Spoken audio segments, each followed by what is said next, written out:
Welcome, ladies and gentlemen, to the 11th episode of the Global Heat Map, an initiative by the United Service Institution of India.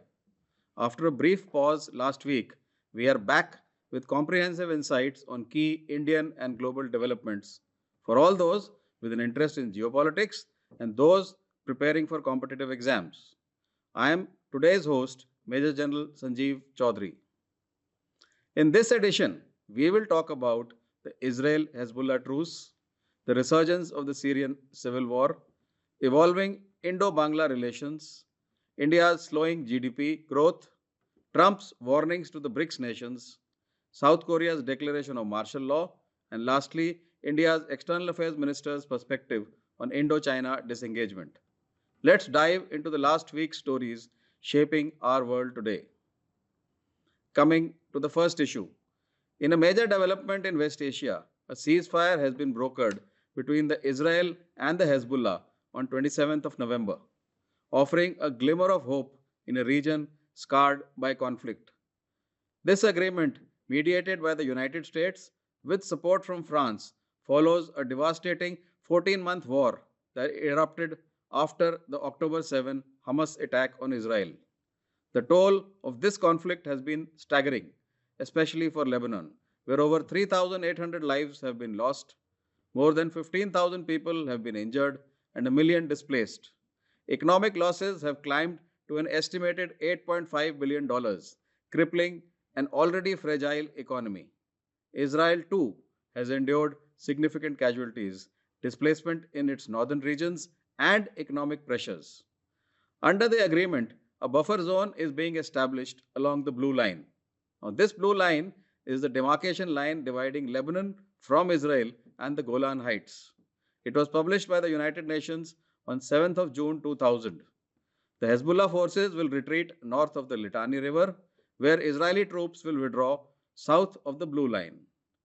Lebanon's army, which has largely stayed out of the conflict between Israel and Hezbollah, with support from US and French forces, will patrol the buffer zone to prevent any resurgence of militant activity.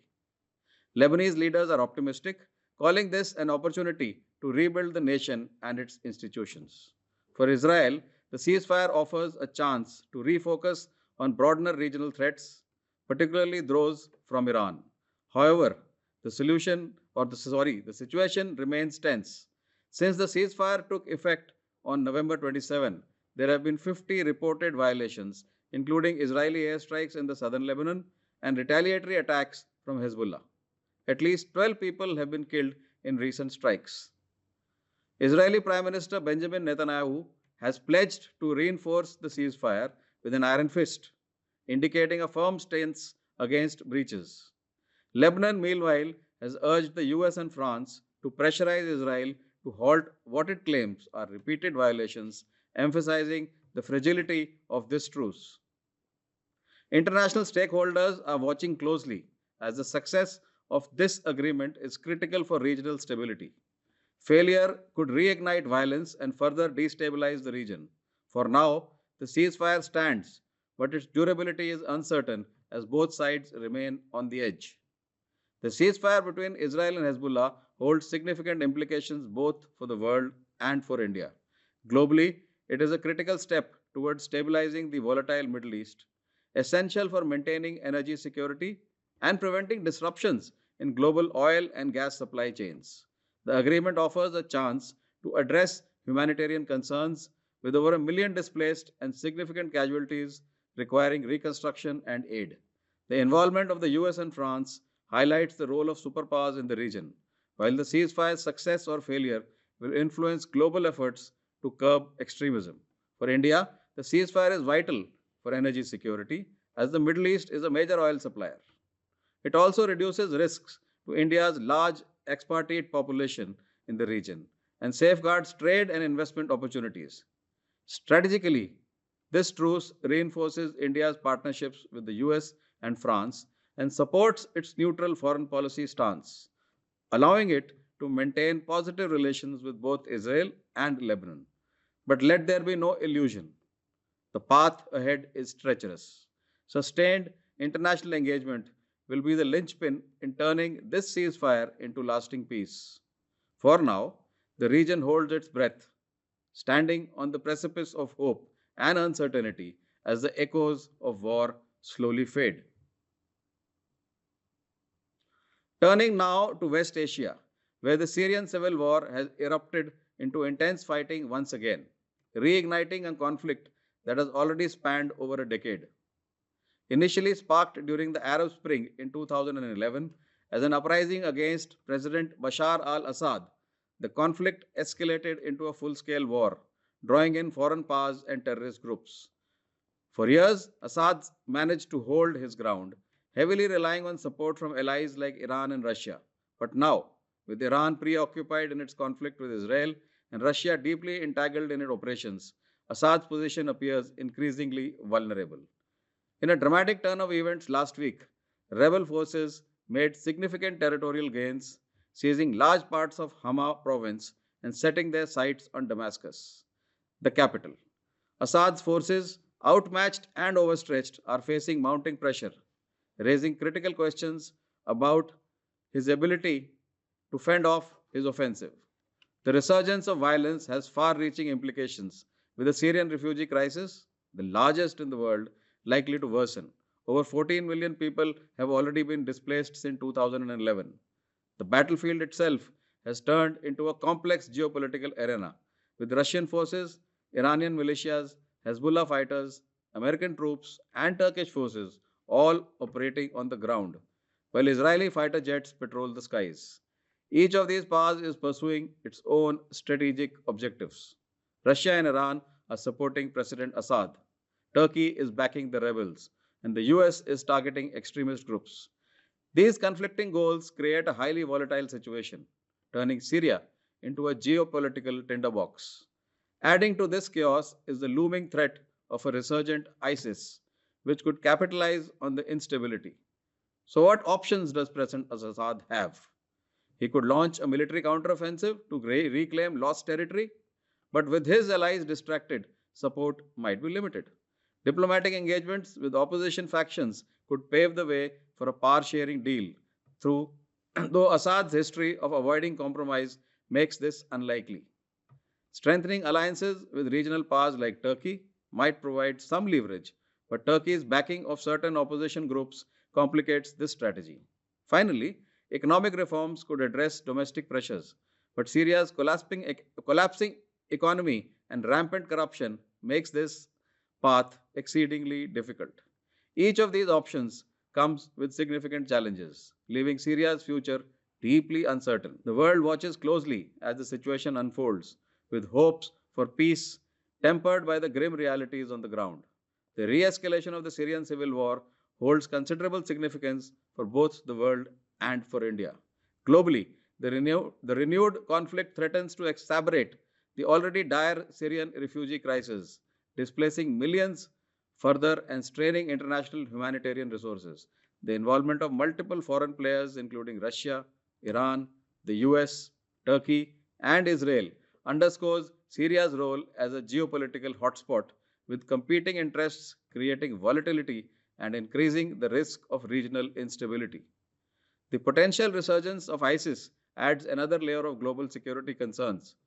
For India, the conflict's escalation could disrupt energy supplies and trade routes, critical to its economy given the region's strategic importance.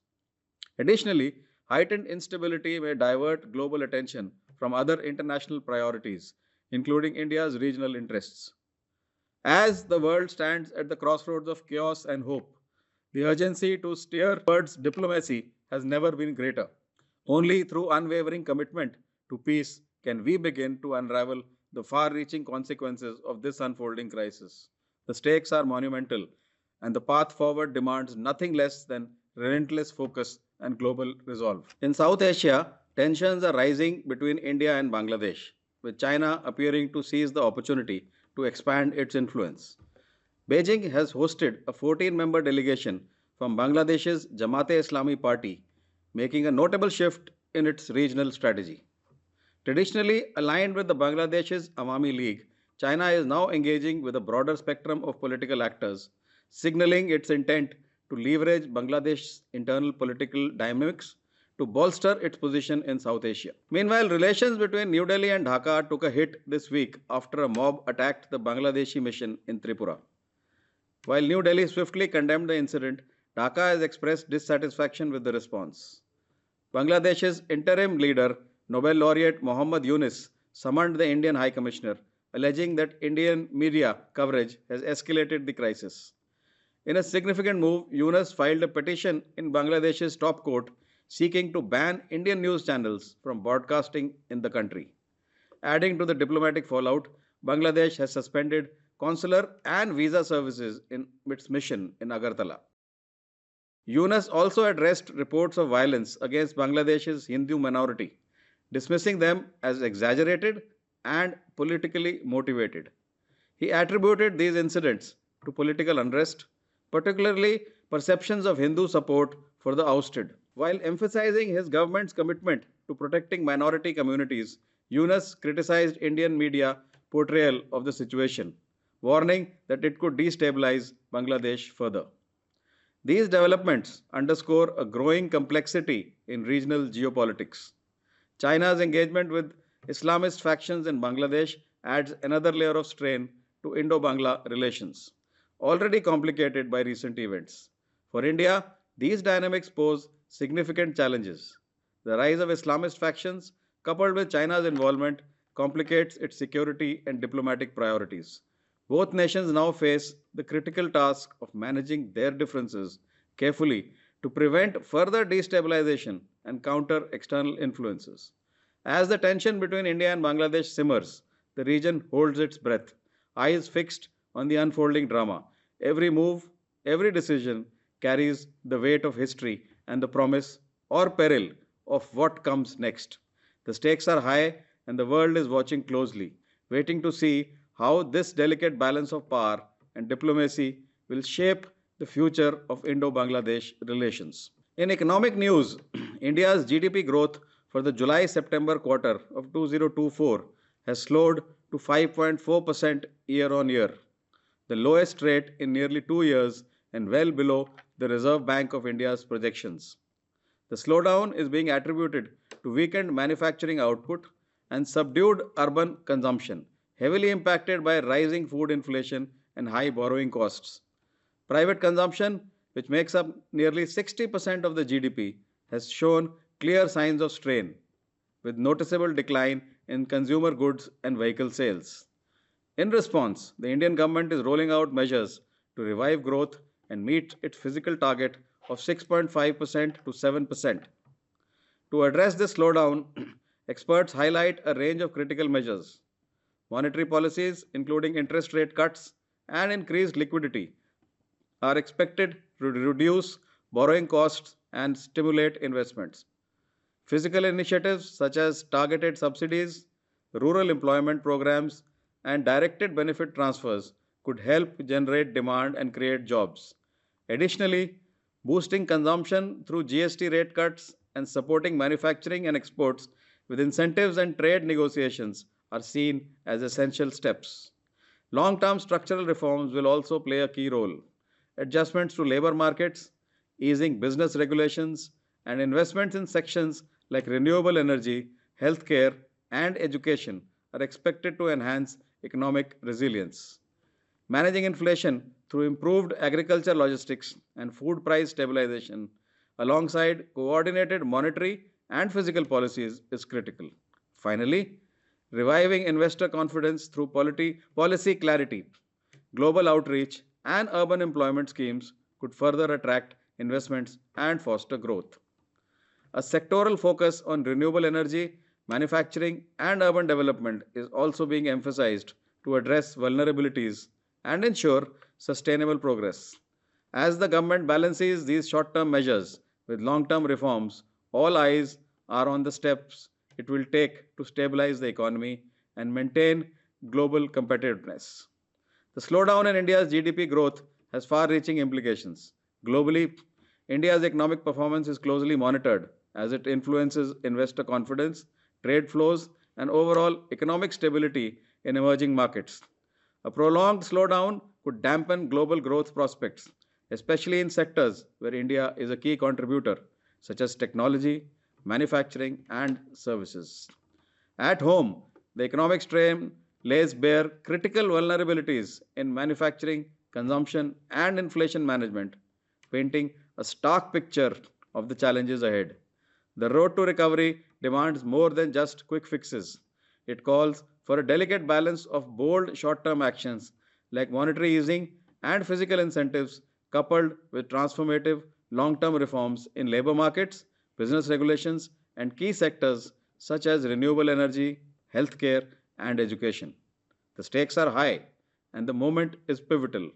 Can the nation rise to the challenge and turn adversity into opportunity? In international economic news, President elect Donald Trump has issued a stern warning to the BRICS nations. Trump has threatened to impose 100% tariffs on these countries if they proceed with plans to create a new currency aimed at challenging the dominance of the US dollar in global trade. This comes as BRICS nations intensify efforts to develop alternative payment systems, reducing their reliance on the dollar in international transactions. Economists, however, remain skeptical about the feasibility of a common BRICS currency, citing internal divisions and logistical challenges. But Trump's aggressive rhetoric could have unintended consequences. By amplifying tensions, his stance may accelerate global efforts towards de dollarization, potentially eroding the dollar's position as the world's primary reserve currency over time. For the BRICS countries, the implications are complex. On one hand, the threat of 100% tariffs presents significant economic risks, particularly for export driven economies like Brazil, India, and South Africa. On the other, it could galvanize greater unity among BRICS nations in their pursuit of financial independence from the dollar. Strengthening intra BRICS trades and developing alternative payment systems could reduce vulnerability to external pressures, although internal divisions and economic disparities within the bloc might slow progress. The primacy of the dollar in international trade gives the US a number of advantages, including lower borrowing costs for the federal government and enormous geopolitical influence around the world. For the US, this hardline stance carries risks of its own. Alienating major trading partners and escalating economic tensions could backfire, undermining long standing trade relationships. On a global scale, these developments highlight a shifting balance of power in international finance, with emerging economies increasingly asserting their influence. The potential result: a fragmented global trade system that challenges the US centric financial order. The global economic landscape stands on a knife's edge as Trump's fiery ultimatum to the BRICS nations threatens to upend the status quo. This is no ordinary standoff. It's a clash of giants, a battle of currencies, and a test of economic resilience. The evolving situation is a high stakes chess game where every move could reshape the balance of power. Navigating these stormy waters demands precision, strategy, and nerve as the world's economic future hangs precariously in balance. Will this gamble trigger a seismic shift or plunge global markets into chaos? The world holds its breath. Turning to East Asia, South Korea made global headlines on December 3rd when President Yoon Suk Yeol declared martial law, citing threats from communal forces and anti state elements. This unprecedented mood granted the much powerless Yoon sweeping powers, sparking immediate concerns both domestically and internationally. The announcement drew sharp criticism from opposition leader Lee Jae-myung, who labeled the decree illegal. In a swift response, South Korea's National Assembly voted overwhelmingly to revoke the martial law, with 190 of the 300 members opposing the move. Following the parliamentary decision, President Yoon cancelled the declaration, but the incident has left a significant mark on the nation's political landscape. He himself is facing a likely impeachment mired by corruption scandals linked to his wife. The martial law declaration has revived memories of South Korea's past military rule, particularly the Gwangju uprising of 1980, and has raised serious questions about the country's democratic stability. Internationally, the situation has drawn scrutiny, potentially straining South Korea's alliances, especially with the US, and casting doubt on its reliability as a regional partner. Adversaries like North Korea could see this as turmoil, an opportunity to exploit vulnerabilities, particularly along the militarized border. Economically, this unrest threatens to deter foreign investment, which is critical to South Korea's trade dependent economy. This could create ripple effects for industries like electronics, automotive, and steel, which have strong ties to global markets. For India, the implications are also significant. South Korea is a key economic partner with bilateral trade totaling $27.8 million in 2022. Any instability in South Korea could disrupt trade flows, impacting industries where South Korean companies have substantial investments in India. The incident has placed South Korea's democratic reputation under global scrutiny, potentially weakening its influence in international organizations where it advocates for democracy and human rights. All eyes are now on South Korea, a nation grappling with the tremors of political upheaval. The dramatic declaration and swift cancellation of martial law has thrown the country into the spotlight, raising questions about the strength of its democratic foundations. The stakes could not be higher. As one of Asia's most vibrant democracies, South Korea now faces a defining moment. Will stability return, or will the shadows of its past military rule resurface? The world watches intently, holding its breath, hoping for a resolution that secures the nation's democratic legacy and places as a beacon of resilience in the region. Dr. S. Jaishankar addressed the Lok Sabha on 3rd of December to provide a significant update on India-China relations. He announced the completion of troop disengagement at the remaining face-off points in eastern Ladakh, marking a major step towards resolving a 4-year military standoff along the line of actual control. This development is seen as a milestone in easing tensions that have strained relations between the two nations since 2020. Jaishankar emphasized that this breakthrough allows India to cautiously explore broader aspects of bilateral engagement with China while maintaining its unwavering focus on national security. He reiterated India's firm stance on three key principles: strict adherence to the LAC, no unilateral attempts to alter the status quo, and full compliance with past agreements. These principles, he noted, reflect India's commitment to a calibrated and realistic approach in managing its complex relationship with China. Jaishankar also outlined five critical aspects of the recent developments. He highlighted that the unstable local situation and the impact on bilateral ties were key drivers of the recent efforts. He pointed to three pivotal meetings that led to the breakthrough: in Astana on July the 4th, in Vientiane on July the 24th, and St. Petersburg on September 12th. As a result of these intensive negotiations, patrolling to traditional areas along the LAC has resumed. He further acknowledged high level discussions, including a meeting between Prime Minister Modi and President Xi Jinping on the sidelines of the BRICS summit, discussions with the foreign minister on the sidelines of the G20 summit, as well as the talks between the defense ministers in Vientiane.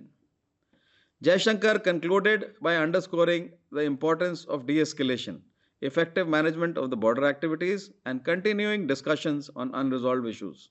His statement reflects India's cautious optimism in fostering stability while ensuring that national interests remain paramount. A historic chapter unfolds in the complex saga of India China relations as the long awaited disengagement takes shape.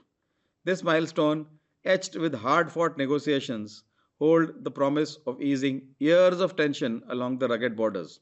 Yet, this is just the beginning of a treacherous path. The journey to lasting peace will demand unwavering commitment, relentless dialogue, and steadfast adherence to the fragile protocols painstakingly crafted. The stakes are monumental, and the world watches closely as two great powers cautiously step towards a future that teeters between reconciliation and renewed discord. With that, ladies and gentlemen, the 11th edition of the USI Global Heat Map comes to an end. As we navigate these complex and evolving global developments, we at the USI remain committed to bringing you timely, in depth analysis on the stories shaping our world. Stay informed, stay engaged, and we will see you next time. Have a great day.